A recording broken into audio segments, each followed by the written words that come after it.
So, The Unbearable Weight of Massive Talent is a new Nicolas Cage movie directed by Tom Gormican and starring Nicolas Cage as Nicolas Cage.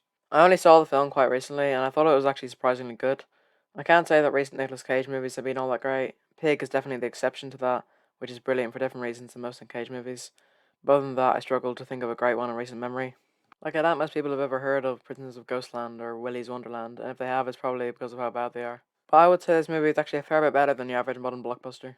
It is very meta, but in a kind of comedic way. It doesn't expect us to take the plot seriously, and most people who watch it most likely won't. The film does rely a lot on Pedro Pascal's and Nick Cage's chemistry to support the very thin plot, and if they get bad performances, well then the film will be bad. However, I think both actors are actually surprisingly great in the movie, especially Pedro Pascal, who steals nearly every scene he's in, and Cage nails both the comedic and dramatic moments of his character. The movie is also really funny at points, especially in the middle act. However, I didn't love everything about it, so it's time to talk about some of the negatives.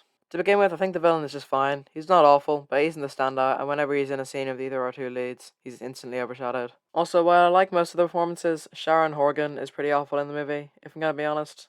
To be fair, that's not entirely her fault, as her character's writing was pretty atrocious too. Another negative is that I think if you split the movie into quarters, the third quarter isn't great, and it doesn't have a lot going on that's of interest to the audience. But overall, The Unbearable Weight of Massive Talent is quite a bit better than your average modern blockbuster. The acting is great, the humor works well, and it's only really held back by its average villain and occasionally uninteresting plot. So overall, I'm going to give The Unbearable Weight of Massive Talent a 7 out of 10. Thanks for watching. I have more videos in the works. I've already written my review of The Wrong Man, so that should be coming out sometime soon.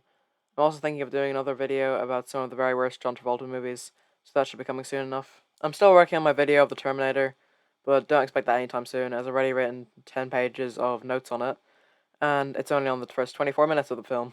And finally, my Demolition Man review will hopefully be done by about mid-June, or some maybe later, as I'm planning on making that one a little bit longer than my average review, maybe like 10 minutes, something like that. And if you have a suggestion for a review, leave that in the comments, and I might do it. Anyway, thanks for watching, and I'll see you in the next video.